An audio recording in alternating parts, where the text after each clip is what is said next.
Sí, replicó ella con dignidad, y le creíste. Puede que lo sea o que te engañara para tener ventaja. ¿Por qué? Eso es lo que debemos averiguar. ¿No te parece extraño recibir la llamada de un hombre que posee la pieza crucial de rompecabezas que por lo visto te falta a ti? Podría ser una coincidencia, dijo ella.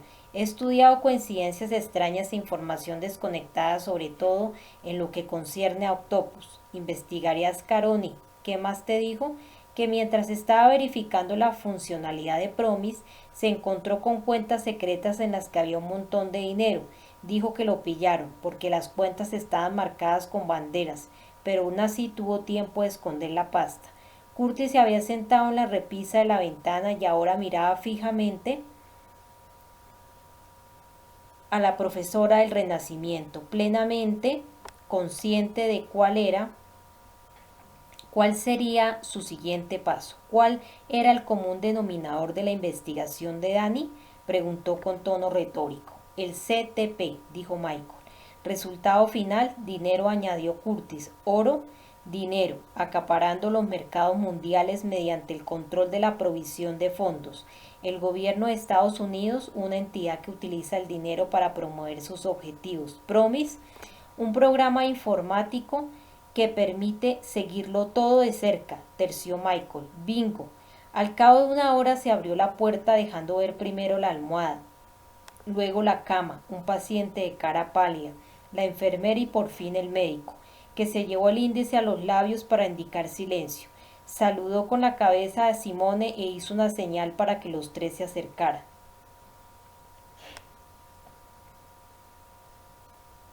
Se ha salvado por los pelos, pero vivirá. Está muy sedado y muy débil. Se despertará de un momento a otro. Cuando lo haga les permito estar con él 5 minutos, ni un segundo más. Se sentaron los tres en absoluto silencio. Era importante no hacer ruidos ni movimientos físicos súbitos que pudieran sobresaltar al paciente. Menos de 20 minutos después, Christian abrió los ojos. ¿Cómo le dolía Cómo le dolía, por Dios, vio una cara, pero estaba borrosa y desenfocada. La bruma de su mente no se había disipado del todo. Primero llegó el sonido, hizo un ruido para reconocer la presencia de los otros. ¿Cómo te las arreglas para tener tan buen aspecto después de que te hayan pegado 2 tiros? Preguntó Curtis con delicadeza. Christian hizo una mueca de dolor y apartó la vista. Luego llegaron las palabras. No me hagas reír, casi no puedo respirar, susurró por la comisura de la boca. El médico levantó la mano. 5 minutos. Él y la enfermera salieron en silencio. Curtis esperó unos segundos, escuchando los ruidos de fuera. Murmullos de 2, no 3 personas. Después unos pasos. Se acercó a la cama despacio, con cautela. Christian, su voz era a un tiempo tranquilizadora y socarrona. Si puedes oírme, parpadea. Christian, parpadeó. Estás herido de gravedad, pero te recuperarás. Hablaba de manera lenta y pausada. El paciente volvió a parpadear. ¿Viste quién te disparó? Christian trató de mover el cuerpo, pero no tenía fuerza. No. Curtis estaba inmóvil frente a él. ¿Viste algo? Preguntó con tono contenido. Una sombra, respondió el hombre herido tras una larga pausa. Hablaba francés. Hizo un gesto de dolor. Curtis. Este se puso en cuclillas junto a la cama. Estoy aquí, fue la respuesta. El dinero ha desaparecido, susurró Christian en un tono apagado, esperando que Curtis pudiera oírlo. Este contuvo la respiración. ¿Qué dinero? El paciente lo oía a través de una densa niebla de dolor. El CTP. Curtis miró la hora. Casi habían pasado los 5 minutos y sabía que no tendría sentido discutir con el médico. ¿Cuánto dinero? Todo, creo, fue la respuesta. La reserva amalgama de fondos que ahora se mantiene en cuentas aletargadas y huérfanas asciende a billones de dólares. Estaba verificando la funcionalidad del sistema y se encontró con unas cuentas que contenían un montón de dinero. Creo que sé quién lo tiene. Christian reunió la fuerza necesaria para abrir los ojos. Debes encontrar ese dinero, encontrarlo, si no, y ya no pudo hablar más. Todo se detuvo, se hizo el silencio. Se abrió la puerta, oyó los pasos de alguien a lo lejos, susurros y el sonido de una puerta al cerrarse. Luego nada. Capítulo 43. Como si siguiera una señal convenida, un descapotable negro, un Lincoln Continental y un descomunal todoterreno se detuvieron en una casa situada al final de la calle 24 norte de Arlington, Virginia. Los traseros metálicos se internaron en la oscura humedad del asfalto, iluminado por reflectores que brillaban sobre el camino circular de entrada, frente a unos anchos escalones de pizarra que conducían a una puerta maciza de roble. La blanca mansión estaba retirada de la carretera, rodeada por cedros rojos y gruesos robles. Anochecía, las farolas ya habían empezado a alumbrar, bañando la casa con un ocre cálido e intenso. Unas nubes lisas y transparentes cubrían el cielo. Todo estaba en calma, todo era inesperado y mágico, todo estaba a punto. Robert Lovett pulsó suavemente el timbre, que fue seguido de un brusco boom. Cuando los otros se amontonaron a su espalda, se sonó la nariz en un pañuelo y no pudo reprimir un compulsivo bostezo. Los saludó discretamente una voz algo apagada, a la que siguieron unas pisadas firmes, un chasquido. La llave giró y se abrió la puerta. Caballeros, era más una orden que una invitación. Los 4 hombres entraron en el estudio en silencio. David Alexander Harriman III encendió la luz y las sombras negras desaparecieron, proyectando su tono pardo en el linóleo rosado, en los estantes de madera que cubrían las paredes y en las hileras de libros. Por las ventanas de cristal cilindrado entraba la suave luz de una luna nueva, reflejando la tenue incandescencia de la noche. Un páramo silencioso, una noche para recordar. Supongo que se han enterado. Harriman tiró sobre la mesita de caoba una edición de última hora del Washington Post. Miró a Lovett. Creo que tendría mejor aspecto si durmiera un poco. Lovett se sentó en un mullido sillón y volvió a sonarse la nariz. Han sido unos días muy largos, dijo. Esta mañana he leído lo de Belusi. Dicen que es un atraco, comentó Ed McCloy, representante del cartel bancario. ¿Son los mismos que se cargaron a nuestro Reed? Preguntó tirándose enérgicamente una oreja. No, Ed, a Reed no lo cargamos nosotros, y a menos que tú sepas algo que nosotros no sepamos, lo de Belusi fue obra de otro, explicó Henry L. Stilton, director adjunto de la CIA, inclinándose hacia adelante y quitándose un cojín de debajo. ¿Qué sabes, Henry?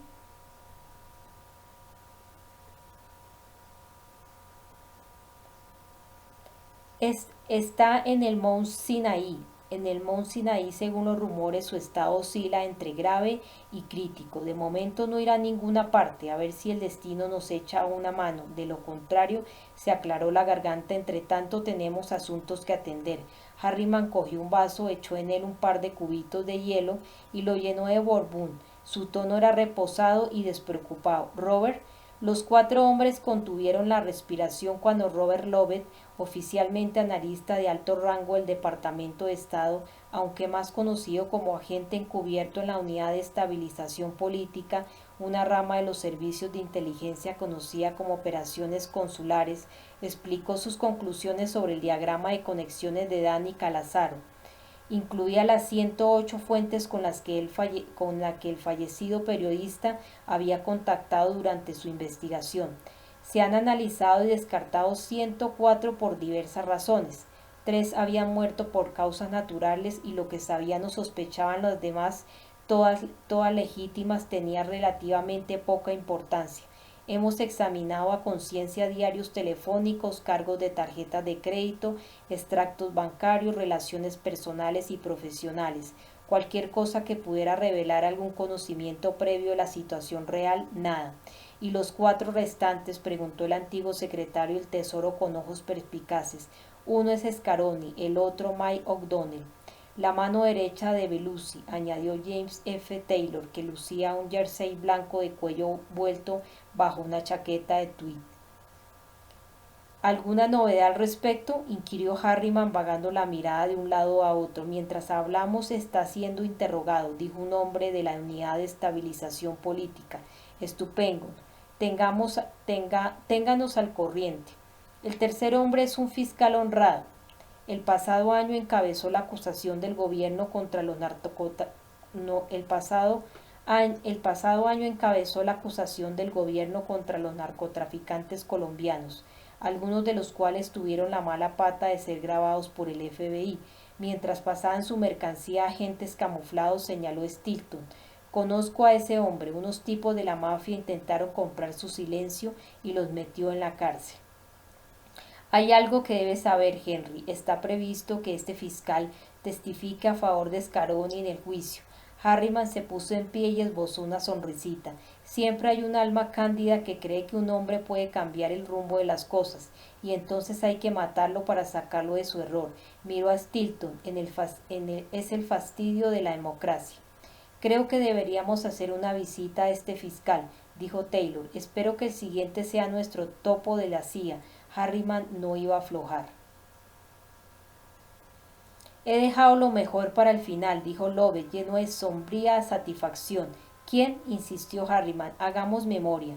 No le encontramos porque había una ruta que sorteaba operaciones consulares, una autorización verificada por código y una llamada realizada sobre la base de la seguridad interna. Lovett se desabrochó la americana marrón de lana y poliéster. No había diarios, cinta ni referencias de la transmisión. Sí, me acuerdo, señaló McCloy, pero encontramos el punto débil. Miró alrededor con aire satisfecho. Las líneas con autorizaciones por código tienen un nivel 28A-40J de acreditación. Esta es su denominación técnica. Es el caso solo de las personas con 3.0 y 4.0. Salvo por razones de seguridad no se identifican con nombres sino con números, dijo Stilton. ¿Cómo lo conseguiste? Aislamos a todos los candidatos potenciales 3.0 y 4.0 y comprobamos su paradero en el momento de la llamada. Esto nos proporcionó una contraseña de conocimiento cero a efectos de verificación. Como es sabido, caballeros, para los casos de emergencia nacional existe en intranet un sistema de verificación de acceso limitado creado para operaciones conjuntas con otras agencias. Gracias a este sistema obtuvimos un listado abreviado de personal que nos brindó una confirmación de máximo nivel. Tras una simple solicitud a los servicios de inteligencia conjuntos, conseguimos una fotografía digital de las dos únicas personas que pudieran haber hecho la llamada. Una estaba siendo sometida a una operación de apendicectomía hecho confirmado por el personal médico de Bethesda, y cámaras de circuito cerrado tanto en Langley, donde el hombre sufrió el ataque mientras andaba por el pasillo, como en Bethesda. Y el otro es una acreditación 4.0 de nuestra subestación de Nueva York. ¿Sabes, Robert? Casi he entendido todo lo que acabas de decir. Harriman ladeó la cabeza. El nombre, por favor. Brandon Barry Cumming. Lovett sacó una fotografía del sobre de papel manila. El exsecretario de Estado alcanzó el teléfono. Jean-Pierre, oui. Soy David Harriman. Tengo una misión que requiere su atención inmediata. Estoy a su servicio, señor secretario. Será recompensado con generosidad, como de costumbre tratándose de usted. Recibirá la foto de un hombre, averigüe qué sabe, luego elimínelo lo antes posible. Harriman se acercó a la unidad de entretenimiento que había de pared a pared y encendió el televisor. Stephanie, ¿qué cuentan las fuentes de la Casa Blanca? Lou, si alguien tenía dudas de que este voraz mercado bajista estará con nosotros mucho tiempo, los acontecimientos de esta semana deberían disiparlas por completo. Primero, solo ayer, el Dow Jones llegó a un nuevo mínimo en 26 años, superando los mínimos de los peores días de la crisis bancaria del año pasado. Segundo, esta semana, Martin Chip, presidente de la Reserva Federal, ha revelado que las promesas iniciales de que este año la economía estadounidense iba a crecer quedarán en nada. Al revés, ahora avisan de que la economía de Estados Unidos seguirá hundiéndose hasta niveles de que no se veían desde la Segunda Guerra Mundial. Tercero, los inversores han rechazado el plan de estímulo del gobierno al votar con los pies. en los 2 meses transcurridos desde que el presidente asumiera el cargo y empezara a exponer sus planes para estimular la economía, los precios de la bolsa han bajado más de un 41%. Stephanie, ¿hay alguna luz de esperanza en todo esto? Bueno, veamos, las acciones de General Motors caen en un 22% a $1.56, niveles que no se veían desde hace 71 años, lo que coloca su capitalización de mercado por debajo de 100.000 millones de dólares. Esto va a doler. Y los bancos, luces de esperanza en los bancos, Luis. Las acciones de Bank of America han alcanzado un nuevo mínimo y las de Citigroup se han desplomado llegando al nivel más bajo en 28 años. Mientras los dos gigantes financieros se enfrentan a su desaparición ante la incapacidad del gobierno para mantener a flote el barco que se hunde, perdón por el juego de palabras. Gracias, Stephanie. En el ámbito internacional, hoy se ha disuelto el gobierno de coalición de Letonia, lo que agrava las turbulencias políticas del país báltico, en un momento en que en su economía se haya sumido en una grave crisis y los inversores están cada vez más preocupados por la situación en Europa Oriental. En enero, Riga, la capital, se vio sacudida por protestas contra la política económica. El hundimiento del gobierno letón se produce solo semanas después de que dimitiera el gobierno de Islandia ante la abrumadora crisis que ha desmantelado la economía de la isla, y menos de una semana después de que el presidente lituano y el primer ministro estonio presentara su dimisión tras perder la votación de una moción de confianza. Están viendo la crónica de Lubdux en la CNN. De repente todo se difuminó en un orden silencioso, pero allí estaban los cinco, en la intensa negrura de una noche de invierno a altas horas, sentados en el estudio y paralizados por lo que acababan de oír en la tele. Si no encontramos el dinero, nada de eso tendrá la mínima importancia. Soltó Harriman con las manos a la espalda y cara de asco. Estamos haciendo lo que podemos, dijo Edward McCloy, encogiéndose de hombres. Ed, llevamos una década comprando empresas de todo el mundo mediante fusiones y adquisiciones, utilizando testaferros, acaparando los mercados mundiales y manipulando precios con cuentas espejo al margen de los libros de contabilidad, y todo mediante un programa de creación de dinero llamado CTP. Con la economía mundial viniéndose abajo, nuestra inversión inicial ha perdido su valor y nuestra garantía subsidiaria ha sido requisada porque un antiguo empleado del gobierno que verificaba un programa informático se encontró con cuentas secretas que contenían billones de dólares en fondos de reptiles slush funds. Así que ya lo ves, Ed, tenéis que hacerlo mejor. Capítulo número 44. Pasadas las 7 de la mañana siguiente, Curtis volvió a telefonear a Barry Cumming. No puedo seguir con esto, Curtis. Tarde o temprano lo descubrirán. Y no soy un servicio de información telefónico. Sabiendo lo que sabes, me sorprende que todavía respires. En cuanto así llegó a la semana que viene. En Londres las apuestas están 3-4-5. 3 contra 5, corta el rollo. Vaya día más asqueroso y aún no ha empezado. Un perro callejero se me ha meado encima y una paloma se me ha cagado en la manga de la camisa.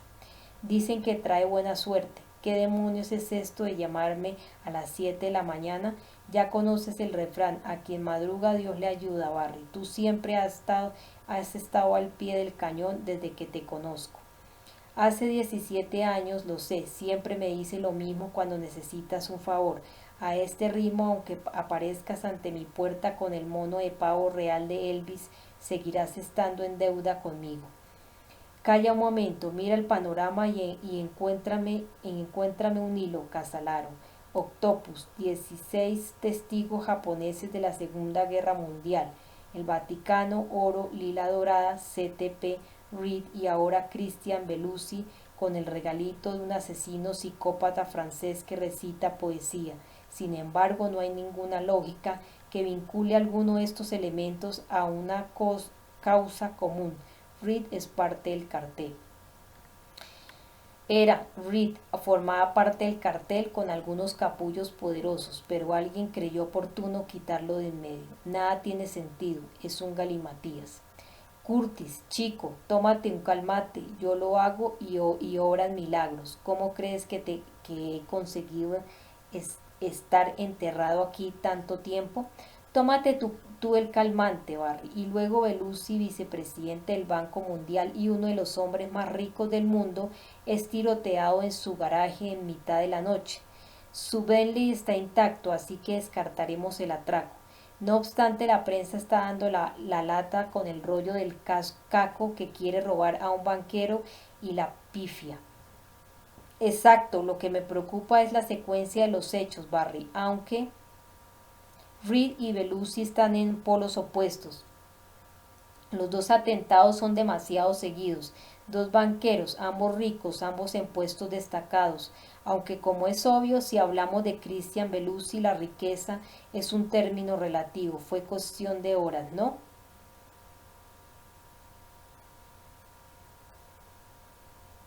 Menos de un día están igualmente en las antípodas. Sin embargo, la matriz de probabilidad me dice que quien mató a Reed también disparó a Belusi. ¿Por qué? Un asesino en serie de banqueros, un propietario contrariado. Barry, vale, me pides un hilo. No creo que a las 7 de la mañana pueda darte ninguno, pero sí algo parecido. Kumik se reclinó en la silla giratoria y luego se olió la manga de la camisa. Asqueroso. ¿El qué? La mierda de pájaro huele a vomitona de bebé de 3 días, pero claro, como no tienes hijos, tú de eso que sabrás. Puso los pies sobre la mesa. La primera vez que me hablaste de Dani Casalaro dijiste que estaba a punto de vincular a algunas de las personas más ricas del mundo con una red de actividades criminales llevadas a cabo a lo largo de los últimos 60 años. ¿Cuál es la premisa? Que unos cuantos de estos tíos ricos lo querían muerto, ¿no? Esta es la premisa, de acuerdo, admitió Curtis. Al principio no me lo creí, pero tras analizar las notas de Danny descubrimos una red de engaños que no estábamos buscando. ¿Por eso llamaste a Reed? Sí, para hacer salir a la luz a los demás sin esperar encontrarme un cartel global de gente del gobierno, servicios de inteligencia, mafia y criminales que no se conocen entre sí, pero que están coordinados por una serie de controladores, que a su vez están coordinados desde arriba en su escalafón y encima de todos Octopus, así lo llamaba Dami. 8 pies, 8 razones, no, 8 corazones. No puede ser asesinado y morir de inanición. Me gusta el simbolismo. Y entonces le dije a Reed que la información interesaba a otro grupo capaz de volarle la cabeza a Octopus. Este es el escenario de fondo, ¿no? La lógica está ahí. Danny lo tenía, ahora lo tienes tú. Eres el intermediario, lo que quieres es dinero. Descubres algo importante, no es nada personal, dijo Kumi con toda naturalidad. Reed estaba dispuesto a ceder y entonces van y lo matan. Como si alguien estuviera mirando y escuchando, añadió Kumik. Si estaban vigilándolo, entonces sabrían que estaba dispuesto a ceder, dijo Curtis pensativo, con una voz que denotaba algo más que una incertidumbre. Alguien en alguna parte estaría alerta. Reed era un peso pesado. No podrían permitirlo, está claro. Curtis, alguien del consejo, entendió enseguida quiénes eran sus miembros vulnerables. Y entonces disparan a Christian. No había pasado un día. Tuvo que haber una polinización cruzada en algún sitio. ¿Una qué? Soltó Curtis. Te robaron el escenario, muchacho. Estaban mirando y escuchando. Si Reed forma parte del consejo y el consejo forma parte de Octopus, entonces otro grupo está utilizándote para que te hagas con el control de los asuntos de Octopus. Ojo por ojo, diente por diente. Reed y luego Christian. El ataque a Belusi lo demuestra, a menos que le disparases en el garaje para no dejar rastros, mientras alguien como tú, con tu acento, estaba en el despacho de Armitage hablando de Lila Dorada. Barry, en mi vida he conocido a nadie con un humor tan enfermizo. ¿Cómo crees que aguanto el día? ¿Con drogas? y mi pervertido sentido del humor te tienen exactamente donde quieren, solo que tú no sabes nada de ellos y todos sus actores principales y secundarios están desplegados. Encaja, algo simplón, pero encaja. Hay más, al menos desde mi posición estratégica, es de veras interesante. Soy todo Dios, dijo Curtis. Octopus y los de arriba. ¿Quién demonios es más poderoso que esa gente? Escúchame, Curtis, de momento solo es una teoría, llena de adjetivos viriles y bravatas, a ver si podemos separar lo que es importante de lo que es simple. Mente cierto. Tú eres de las fuerzas especiales, ¿no? Quiero decir, esta es tu formación. 10º grupo de las fuerzas especiales. ¿Cuál es el emblema de la unidad? Un caballo de Troya rodeado por 3 flechas que giran en círculo. ¿A qué te dedicabas? A interrogar a los presos y simpatizantes más duros de Al Qaeda. HBS, es decir, sujetos de alto valor. Hizo una pausa, como si le hubieran alcanzado un rayo. Operación Caballo de Troya. Exacto. Tu anterior destino estaba en Fort Devens, Maryland, sede del centro de la FEMA, conocido como Centro Troyano, precisó Curtis, cuyos pensamientos iban tras las palabras de Koenig.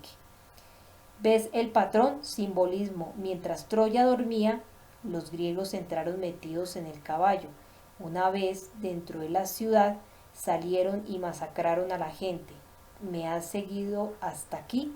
Curtis asintió despacio con una sombría resolución en el rostro. Hasta aquí. Ahora rellenemos los espacios en blanco. Mientras andabas por ahí intentando desenmarañar todo esto, alguien muy poderoso se ha cruzado en tu camino. Tenías a un observador de primera y ni siquiera lo sabías, artillero. Era la póliza de seguros del Japo. Solo que alguien introduce de forma discreta y silenciosa su propia gente en la operación y lo vuelve todo al revés. Alguien que sabía lo que se proponía el consejo y por qué. Alguien con sus propias razones para mantener al anciano con vida. Mientras Norteamérica duerme, se está construyendo el caballo de Troya conocido como FEMA, ley marcial y toda esa gilipollez del fin del mundo, añadió Koenig.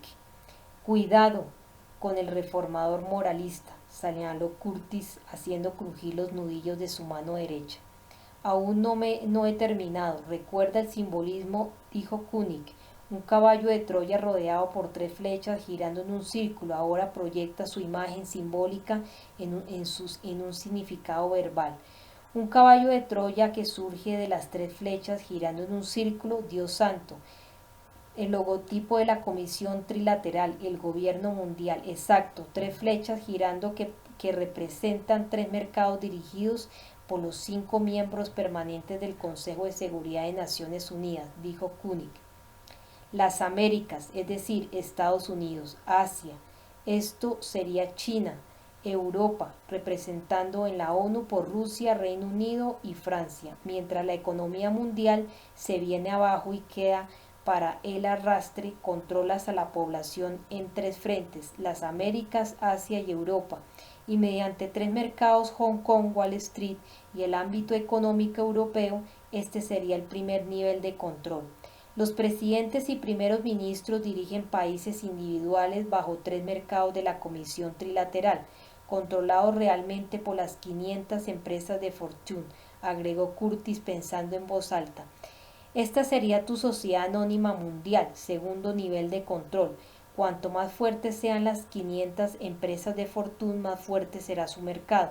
El mercado es Octopus, terció Koenig, 3 flechas, 3 mercados, 3 áreas, 3, el número sagrado de la Trinidad. También tú, protestó Curtis pensativo, encaja, una teoría simplona de la conspiración, pero encaja. Esto es diferente porque estamos enfrentándonos a personas reales y crímenes reales, por no hablar del lamentable hecho de que los medios de comunicación utilizan la expresión teórico de la conspiración para estigmatizar a todo aquel que hable de ella bien. ¿Qué tal si de la conspiración extraemos una teoría? Después de todo lo que dijiste, Octopus, hice algunas comprobaciones. Adelante, hijo de Elvis. Imagínate, suspiró los 3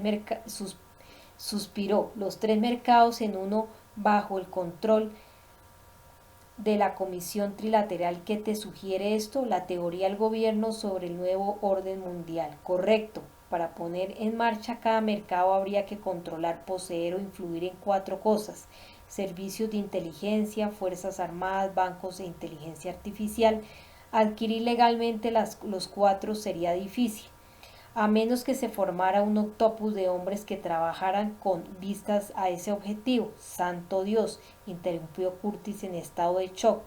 Toda esta sopa de letras de agencias participa en la actividad de generar beneficios espectaculares corriendo muy poco riesgo, en un método de recreación de dinero que ningún sistema de supervisión o rendición de cuentas es capaz de poner en evidencia. De todos modos, quien lo pusiera en marcha tenía que estar en un nivel alto, pensó Curtis y prosiguió. Pero no se puede hacer solo por la fuerza.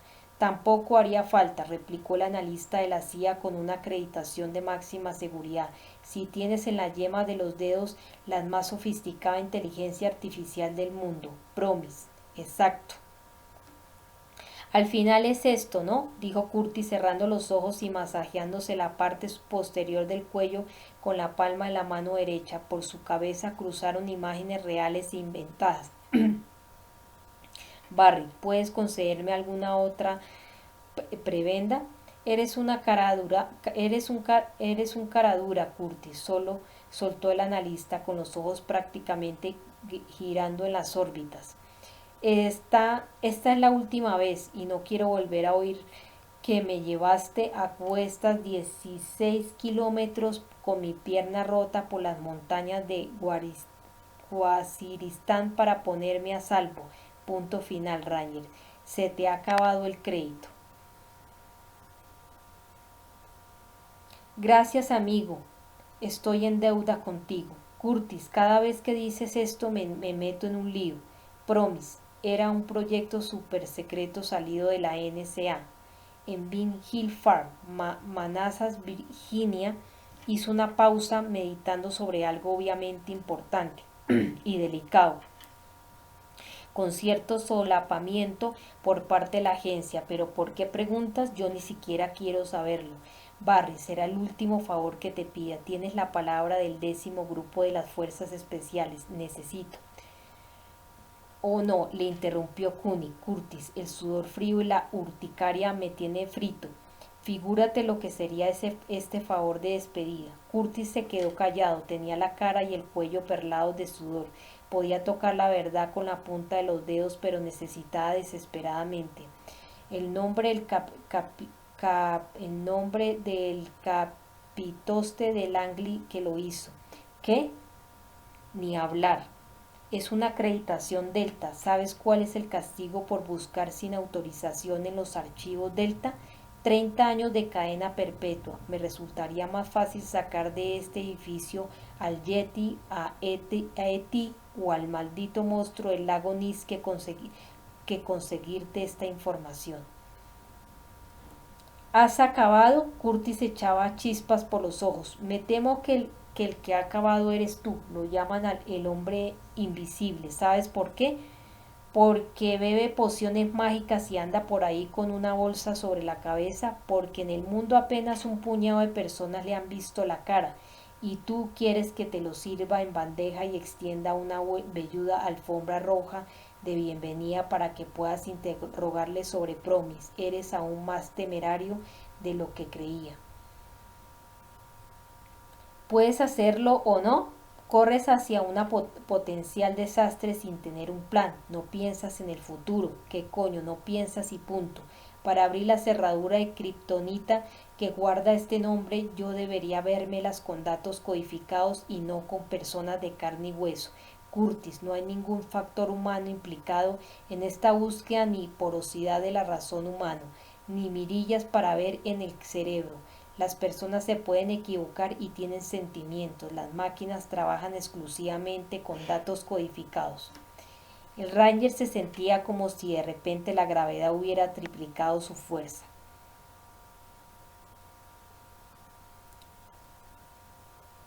¿Qué me dices, pues? Que no puedes llegar a esta información a lo bruto, si esto es lo que pensabas que yo haría. Mis posibilidades de sacar su nombre a la luz oscilarían entre escasas y nulas. Bueno, las escasas acaban de abandonar el edificio. Curtis oyó las palabras de su amigo como si hubieran sido pronunciadas desde muy lejos. Durante unos instantes no hablaron. A Curtis le quedaba una bala. Sería una partida de todo o nada. Barry, ¿te imaginas volver el pasado con el conocimiento del presente? ¿Qué quiere decir? En Afganistán te salvé la vida arriesgando la mía. En teoría era algo insensato. 16 kilómetros sobre el terreno más accidentado de la Tierra, sin comida ni agua, con un M16 medio descargado en bandolera y tú a la espalda con una pierna rota, huyendo de caudillos locales, combatientes talibanes y terroristas de Al-Qaeda, todos armados hasta los dientes. Si no puedes darme lo que necesito, lo entenderé, dijo con calma, en su tono de resignación ante lo inevitable, pero si tuviera que volver a hacer lo que hice por los dos, sabiendo lo que sé ahora, lo haría igualmente, porque los compañeros de armas se ayudan unos a otros. En el otro extremo de la línea la pausa fue atrozmente larga. Koenig estaba ahí. Curtis alcanzaba a oír su respiración profunda. De pronto exhaló ruidosamente y el Ranger soltó un suspiro de alivio. ¿Aún tienes tu Blackberry? Sí, dame un par de horas. Gracias, lo lamento haber sacado. No, lo interrumpió el analista. Yo sí lo lamento. Si no hubiera sido por ti, hoy no estaría aquí. Te lo agradezco. Es lo menos que puedo hacer por ti. Capítulo 45. Curtis dobló la esquina a toda prisa y tomó Bleak Avenue, una calle pequeña y sin salida, paralela a la calle 135 en el corazón de Harlem. De repente supo que se había complicado la vida. Un Cadillac azul descapotable se paró frente a él de manera inquietante, con un chirrido de frenos y tres negros de veintipocos años, con abrigos hasta los tobillos, se apearon en el tropel y se dirigieron a él con aire pendenciero, cortándole el camino, mientras los altavoces del coche tuneado emitían un rap atronador. ¿Qué pasa? ¿Qué pasa? Colgado cara de vainilla, hijo puta, toca pelota, soltó el conductor, que lucía una evidente cicatriz en la mejilla derecha. Los efectos de la droga se reflejaban en sus pupilas dilatadas. Los tres matones tenían un modo especial de estar de pie, las rodillas algo dobladas, los miembros superiores sueltos y oscilando ligeramente. Sus cuerpos parecían armas contundentes.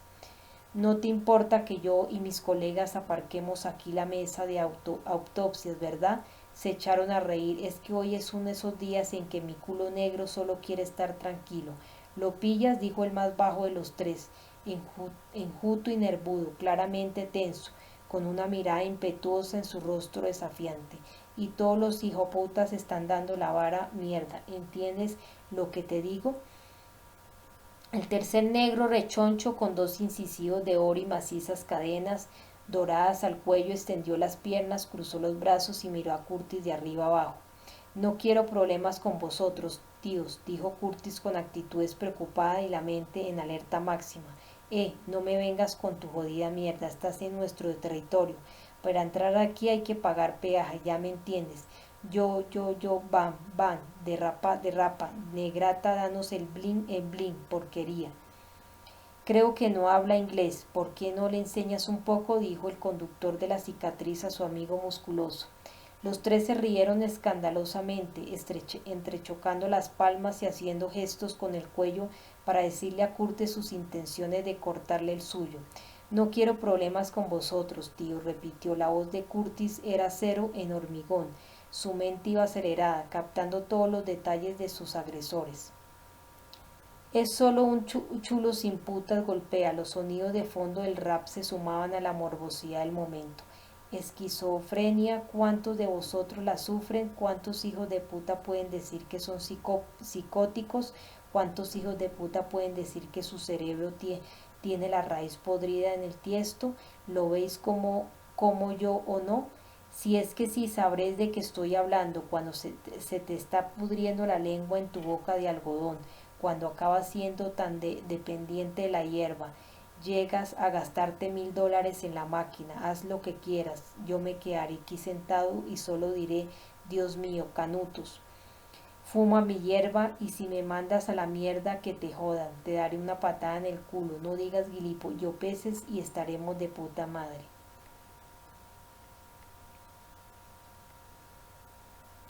El más bajito de los tres negros avanzó hacia Curtis con las manos en los bolsillos del abrigo. De pronto sacó una navaja automática y arremetió contra él. Con la mano izquierda el Ranger agarró el brazo del chico cuando se acercaba con movimiento circular. Lo retorció en el sentido de las agujas del reloj y luego le asentó un golpe duro y seco en la parte interna de la muñeca. El matón soltó la navaja en el preciso instante en que Curtis daba un paso adelante y estrellaba su cabeza contra la nariz del agresor, que de un gañido mientras se caía y empezaba a mandarle sangre de las fosas nasales. El segundo negro se le acercó en silencio y sin avisar.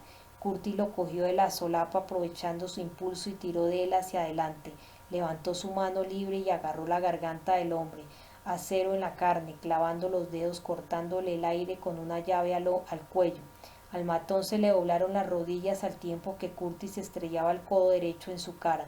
Estuvo por un momento de espaldas al jefe, un negro fornido, una sombra. Curtis se dio la vuelta y siguió girando por instinto. El negro lo embistió. Las enormes manos pasaron a 1 milímetro de la cabeza de Curtis, rozándole la oreja, y entonces el Ranger con rapidez felina lanzó el pie izquierdo e impactó en el riñón del adversario, incrustado en la carne su bota con puntera de acero y estampándole el puño en la garganta. El negro se desplomó al suelo.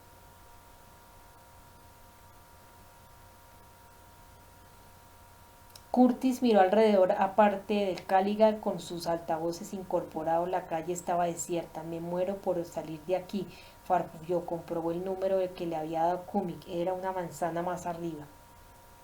El edificio era viejo, aunque bien mirado, mostraba un aspecto sorprendentemente decoroso. Curtis puso la mano en la baranda y subió a toda prisa los 7 escalones hasta el descansillo. El nombre Sanford A estaba bajo una ranura de correo de la quinta. Una campana debajo de las letras se requería discreción, nada de polis. Entonces se acordó, estaba en Harlem, nadie en su sano juicio se atrevería a patrullar ese olvidado lugar. Buscó en el bolsillo y sacó una llave fina, plana salvo las 5 diminutas elevaciones entre los resaltes. Era una llave maestra, diseñada para usarla en cerraduras de resorte, con la suficiente fuerza para que la clavija superior saltara un instante y ello permitiera pasar la línea del corte. En ese mismo instante, antes de que el muelle empujara la clavija otra vez hacia abajo, la llave giraría.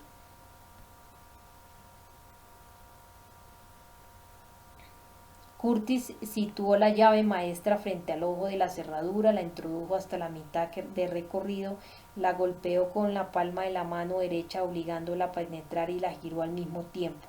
La cerradura hizo un ruidito seco y la puerta se abrió. Entró sin hacer ruido y cerró a su espalda.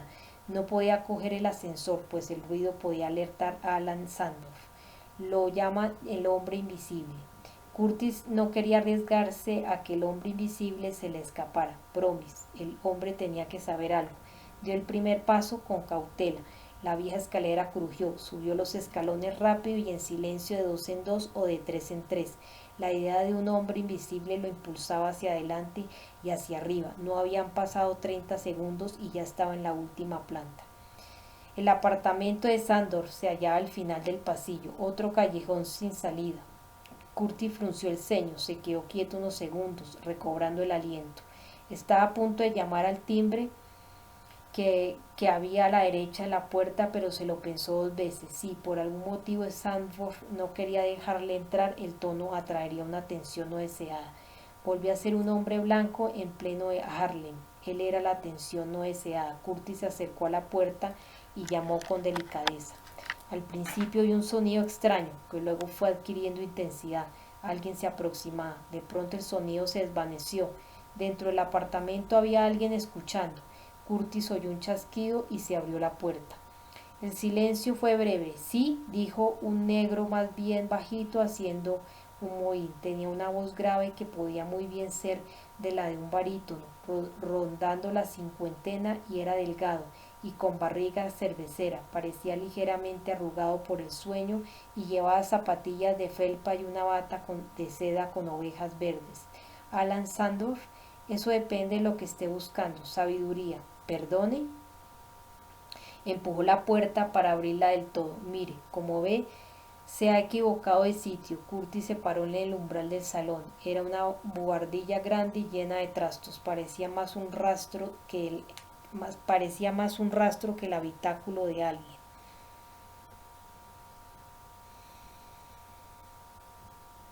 Tiene personalidad, parece el cuartel general de New York Times, dijo Curtis. ¿Es, ¿Es eso lo que lee usted? A veces. Sanford soltó un bufido. Leer el Times es como asistir a las exequias de un gramático famoso, replicó el negro. Esta es la valoración que hace de mí, Alan. Las valoraciones contienen a menudo hechos afines. Se volvió sobre su talón derecho y miró de frente a Curtis. Seguro que me entiende. Yo. Sandor levantó la mano. Tome asiento, hijo. Curtis miró al hombre con curiosidad imperiosa. Promis, ¿cuánto de ello es real y cuánto es un mito?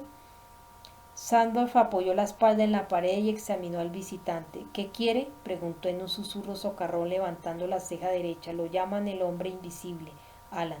El genio que hay detrás de Promis. Hizo una pausa. Por favor. Tengo que saber qué puede hacer Promis. ¿Qué ha hecho? Sepa que se ha metido en una operación del gobierno delicadísima. Esto es lo esencial. Mis cicatrices dan fe de ello.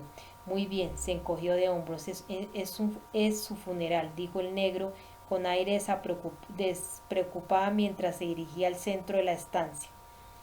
Por definición, los mitos no pueden resolverse, pero es posible comprender e integrar los hechos. Se sentó en el sofá con pausado deleite.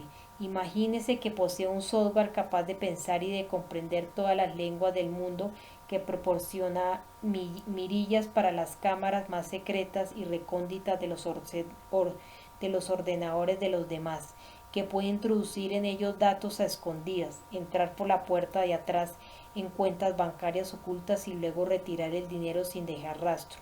Esto podría rellenar espacios en blanco situados más allá del racionamiento humano y también prever las acciones de la gente mucho antes de ser llevadas a cabo. Y todo con un margen de error del 1%. ¿Qué haría usted? Seguramente lo utilizaría, ¿no? Y ellos. Mire, muy pocos entienden que es promise. Es muchas cosas para mucha gente. Piensa en la pintura. Para el científico un copo de nieve es un copo de nieve, pero para un artista puede ser un dibujo complicado o un conjunto de superficies curvas. Promise es un producto. Por debajo es algo más importante y más personal, o sea, la actitud del artista ante el mundo invisible en general, una cuestión de actitud mental. La ceguera, la proverbal prerrogativa del amante, contribuye el resultado final igual que la visión. Solo mediante una combinación de amor y ceguera cabe apreciar plenamente el efecto completo de Promis estética pura.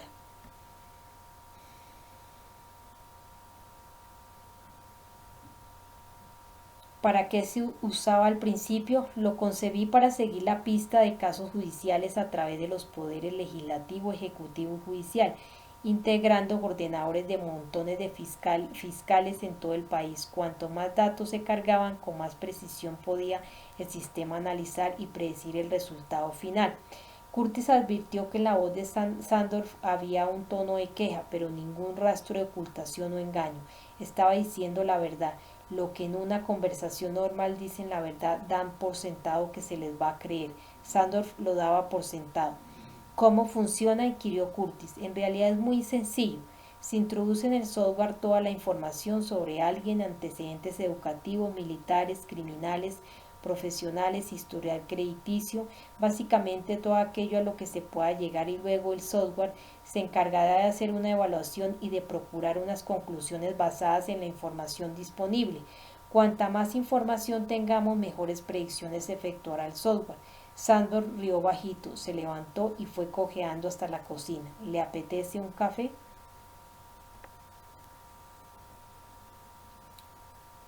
Claro, porque no solo, solo, por favor, Promis puede predecir literalmente lo que hará un ser humano, basándose en la información que tiene la persona, gritó desde la cocina. El gobierno y los espías enseguida identificaron las aplicaciones financieras y militares de Promis, en especial la NSA, que cada día recibía millones de bytes de inteligencia en sus centros con un anticuado Cray Supercomputer New World para registrarlos, ordenarlos y analizarlos. Llevó una taza de café a Curtis.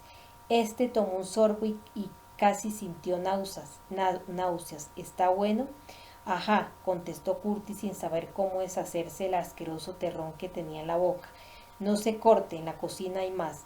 Sandor se sonó la nariz con un pañuelo que luego examinó con cuidado. En resumidas cuentas, quien contara con Promis una vez que éste estuviera acoplado con inteligencia artificial podría predecir los futuros sobre activos físicos, la evolución de la propiedad inmobiliaria, incluso los futuros movimientos de ejércitos enteros en el campo de batalla, por no hablar de hábitos de compra de los países, costumbres ligadas a las drogas, estereotipos, tendencias psicológicas, todo en tiempo real y basándose en la información introducida.